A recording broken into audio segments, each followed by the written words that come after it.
যে যেভাবে কলকাতার এক বাসিন্দা দিলীপ কুমার সাহা বিজেপির তৈরি করা এনআরসির নোটিশ এই উত্তম কুমার ব্রজবাসীদেরকে গোটা পশ্চিমবঙ্গে বেছে বেছে বেছে বেছে বাঙালি হিন্দুদের হাতে যেভাবে এনআরসির কাগজ ধরাচ্ছেন, মুখে এক কথা বলছেন কিন্তু এনআরসির কাগজ ধরাচ্ছেন বাঙালি হিন্দুদের, যেভাবে হিন্দুদের এরা ছোট করতে চাইছেন, সেই অপমান আর অবসাদ সহ্য করতে না পেরে আজকে দিলীপ কুমার সাহা তিনি আজকে আত্মঘাতী হয়েছেন। তার স্ত্রী আরতি সাহা তার একটি ভিডিওতে, তার সাক্ষাৎকারে, তার কান্নায় ভেঙে পড়ে এটা নিয়ে বিস্তারিত ভাবে তিনি জানিয়েছেন। নির্বিচারে পরিযায়ী শ্রমিককে বিদেশি বলা হচ্ছে, কখনো পুনায় প্রাক্তন কার্গিল যোদ্ধাকে বাংলাদেশি বলা হয়েছে। কার্গিল এগিয়ে যুদ্ধ ফ্রন্টে যুদ্ধ করেছে এরকম একজন পুনার বসবাসকারী বাঙালি, তার সম্পর্কে বলা হয়েছে মিলিটারি হাওলদার তিনি ছিলেন, তাকে বলা হয়েছে। এই যে বাংলা বললে আপনারা খেপে যাচ্ছেন কেন? আমরা তো এই কথা বলছি না যে আমরা বাংলা ভাষা একসময় বলতাম এবং বাঙালি বা বাংলা একসময় গোটা ভারতবর্ষে শ্রেষ্ঠ জাতি ছিল। হতে পারে স্বাধীনতার আগে ছিল, কলোনির কারণে ছিল, কলকাতার রাজধানী থাকার কারণে ছিল। আপনারা কলকাতার রাজধানী করতে চাননি, স্বাধীনতা পরে চাননি, ফাইন, কোনো অসুবিধা নেই, আমরা সেটা মেনে নিয়েছি। কিন্তু আপনি আমাকে আগ্রাসন চালাতে পারেন না, আপনি আমাকে অপমান করতে পারেন না। আমি বলছি হিন্দি যেমন একটা চমৎকার ভাষা, তামিল যেমন একটা চমৎকার ভাষা, ওড়িয়া যেমন চমৎকার ভাষা, বা মালায়ালাম বা অসমিয়া, আমার ভাষাকে আমার মাতৃভাষাকে এইভাবে আপনারা অপমান করতে পারেন না। এইটা অনুগ্রহ করে মনে রাখবেন। আপনার গুজরাটি ভাষাকে আমরা অসম্মান করি না, তাহলে আমার বাংলাকে আপনারা এইভাবে আক্রমণ করবেন না। তাহলে আপনারা মনে রাখবেন যে পাকিস্তানের, আমাদের তথাকথিত শত্রু রাষ্ট্রের বেশিরভাগের মাতৃভাষা হচ্ছে হিন্দি।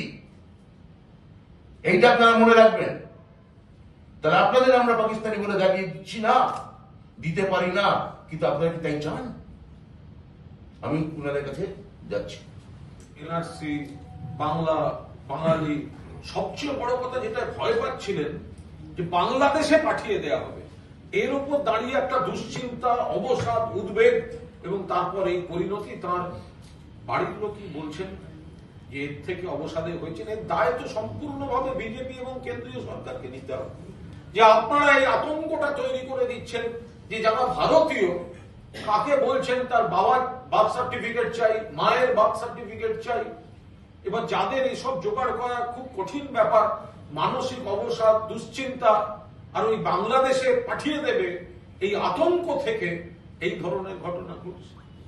আমি আপনাদের মধ্যে দুজন আছেন আমার থেকে মাধ্যমিকের সার্টিফিকেট কপি চেয়েছেন, হারিয়ে গেছে বলে। যদি আবার কিছু হয়, এই ঘরে আছে আপনাদের মধ্যে, অর্থাৎ আপনাদেরও আপনাদের কাগজ জোগাড় করতে হচ্ছে। পেশাগত ভাবে আপনারা এখানে আমাদের প্রশ্ন করতে পারেন, পেশাগত ভাবে আপনারা আমাদের আক্রমণ করতে পারেন বা প্রশ্ন করতে পারেন, যে কোনো প্রশ্ন করতে পারেন, কিন্তু আপনারাও ভেতরে ভেতরে কোথাও গণমাধ্যমের আমার বন্ধুরা, আপনারাও কোন কাগজ আপনাদের সংগ্রহ করতে হচ্ছে। এখন নিজেদের মধ্যে এই চাঁদবাড়িটা করবেন না, কেউ কোন দুজন বুঝেছে খেয়েছে, অনুগ্রহ করে করবেন না। আপনাদের যদি, এবং বিশেষ কোনো দিকে তাকাবেন, হ্যাঁ, আপনাদের যদি কোনো প্রশ্ন থাকে আপনারা করতে পারেন। আমরা বিজেপির নেতাদের আগে বলি, বাংলাদেশি ভাষাটা সমর্থন করে। হ্যাঁ, বলেন কি আপনারা? এটা বাংলাদেশি ভাষা বিজেপি নেতারা সমর্থন করেন। শ্রমিক ভট্টাচার্যকে বলছি, দলের পতাকাটা সরিয়ে রেখে এটার আগে উত্তর দিন। বাংলাদেশি ভাষা, বাংলা ভাষা নয়, বাংলাদেশি ভাষা বলা হচ্ছে। বাংলা ভাষাকে সমর্থন করেন, কথা ঘোরাবেন না, জাগলারি করবেন না। বাংলাদেশি নাগরিক, বাংলাদেশি অনুপ্রবেশকারী, বাংলাদেশ থেকে আসা বৈধ বা অবৈধ ওটা আলাদা পার্ট। শুধু ভাষার ক্ষেত্রে বলুন বাংলাদেশি ভাষা, বাংলা ভাষাকে বলছেন বাংলাদেশি ভাষা। সমর্থন করেন, হ্যাঁ কি না? এখন- বিজেপি নেতা কর্মীদের বলবো পতাকা ছেড়ে দিয়ে প্রতিবাদ করুন। এখনো গোটা পৃথিবীতে আন্তর্জাতিক মাতৃভাষা দিবস যে ভাষাকে কেন্দ্র করে উদযাপিত হয়, পালিত হয় গোটা পৃথিবীকে ভাষার সম্মানে সেদিন আনন্দ করে, উৎসব করে, তার নাম বাংলা ভাষা। আমার ভাষা আমার কাছে সম্মানের, আপনার ভাষাও নিশ্চয়ই আপনার কাছে সম্মানের। আমি আপনার ভাষার প্রতি ভালোবাসাকে, মাতৃভাষার প্রতি ভালোবাসাকে আমি সম্মান জানাই। অনুগ্রহ করে আমার মাতৃভাষার প্রতি ভালোবাসাকে আপনারা অপমান করবেন না। আপনারা এই ভিডিও দেখছে, কাগজে পড়ছেন, নানা রকম সোশ্যাল মিডিয়া, এই যে একটা মহল তৈরি হয়েছে, বয়স্ক মানুষ কোন একটা চাপ অনুভব করেছেন, আর বাংলাদেশ ফিরিয়ে দেওয়া হচ্ছে, এই চাপটা উনি নিতে পারেননি এবং সেখানে দীর্ঘদিন ধরে এখানে বসবাস করছেন। কিন্তু এই যে যাদেরকে বলছে বাবার বার্থ সার্টিফিকেট, মায়ের বার্থ সার্টিফিকেট, এগুলো নিয়ে কোন একটা অসম্ভব মানসিক চাপ থেকে এই আত্মহত্যাটা হয়েছে, ওনার বাড়ির লোক বলছে। বিজেপির একটা মিটিং যেখানে আজকে তাদের বৈঠক চলছে, কিভাবে এসআইআর বিরুদ্ধে আন্দোলন করবে সেই নিয়ে আলোচনা চলছে, ঝাঁপিয়ে পড়তে হবে শাসক বিরোধী আন্দোলন, প্র্যাকটিস বৈঠক। সেটা হচ্ছে তিলপাড়া জলাধার, সেখানে প্রায় 35 মিটার একটা ফাটল ধরা পড়েছে। এর জন্য সময় খরচা চলছে যে তৃণমূল গোটা রাজ্য জুড়ে বিভিন্ন নদী থেকে বালি তোলে, তার ফলশ্রুতি অবান্তর কথাবার্তা, সম্পূর্ণ অবান্তর কথাবার্তা। যখন বিজেপি শাসিত যে তাদের যে এলাকাগুলো, তাদের যে রাজ্যগুলো, সেখানে যখন করছে, যেগুলো ওদের দেখভাল করার কথা, সেগুলো সেখানে ত্রুটি ধরা পড়ছে, এই ধরনের কথার কোনো মানে আছে? আবার এই ঘটনার পরিপ্রেক্ষিতে বীরভূমের বিজেপি সভাপতি যুব সাহা সহ বিজেপি নেতৃত্ব তারা কালকে জামা কাপড় খুলে হয়ে প্রতিবাদ করছিল, পুলিশ তাদেরকে অ্যারেস্ট করেছে এবং আজকে অভিযোগ করছে যে লুঙ্গি বাহিনীকে দিয়ে অ্যারেস্ট করানো হয়েছে। কি বলবেন?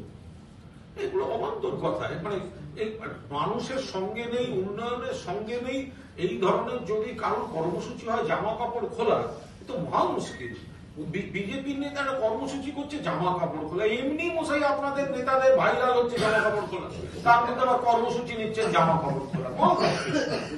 বলছি যে ব্লক লেভেল এজেন্ট বিজেপি তো বিজেপি বারংবার অনুপ্রদেশ বা সংখ্যালঘু এলাকায় এইগুলো বলেন, কিন্তু দেখা যাচ্ছে যে 18,000 সংখ্যালঘু বুথে তাদের ব্লক লেভেল এজেন্ট তারা খুঁজে পাচ্ছে। এই জায়গাটা সাংগঠনিক আমরা বলি বিজেপি এই রাজনীতি বন্ধ করুক। বাংলা ভাষাকে, বাংলাকে আপনারা এইভাবে অপমান করতে পারেন না। অন্য রাষ্ট্রের সঙ্গে আপনাদের কি সম্পর্ক, তা ভালো না মন্দ আপনারা নিজেরা বুঝে নিন, তার মধ্যে আমরা ঢুকবো না। বাংলাদেশের সঙ্গে ভারতের কি সম্পর্ক, হ্যাঁ না তার এর মধ্যে আমরা ঢুকবোই না।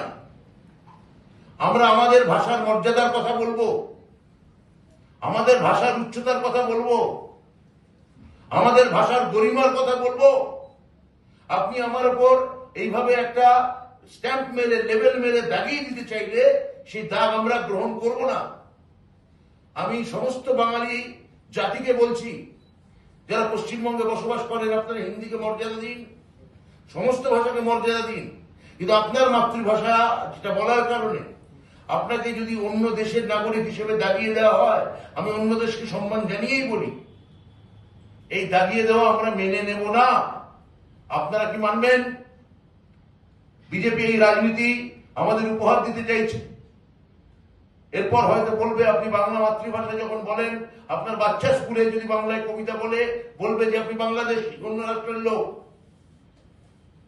বর্ণ পরিচয় করলে বলবে অন্য রাষ্ট্রের লোক, সহজ পাঠ করলে বলবে অন্য রাষ্ট্রের লোক। আপনারা কি এইদিকে আমাদের টেনে নিয়ে যেতে চান? আমি সমস্ত পশ্চিমবঙ্গের বাংলা ভাষাভাষীর কাছে জোর হাতে অনুরোধ করে এই কথা জানতে চাইছি। আমরা তো કોઈ হিন্দিকে এরকম অমর্যাদা করি না। হিন্দি খুব বড় ভাষা, বিরাট ভাষা। প্রেমচন্দ থেকে শুরু করে কিষানচন্দ্রের মতো লেখকরা এই ভাষা সাহিত্য রচনা করেছে। কিন্তু আপনারা আমাদের রবীন্দ্রনাথকে ছোট করতে চাইছেন কেন? আপনারা আমাদের ডিএল রায়কে ছোট করতে চাইছেন কেন? আপনারা আমাদের নজরুল, অতুল প্রসাদ বা রজনীকান্তকে অপমান করতে চাইছেন কেন? তারা বাংলা ভাষায় লেখেন, তার মানে তারা বাংলাদেশী। ফাইনালি এইটা বলতে চান তো? এইটা আমার প্রথম প্রসঙ্গ। এবং দ্বিতীয় প্রসঙ্গ, এই এনআরসি এইটা টেনে এনে আজকে আপনারা গণমাধ্যমে ইতিমধ্যেই দেখিয়েছেন।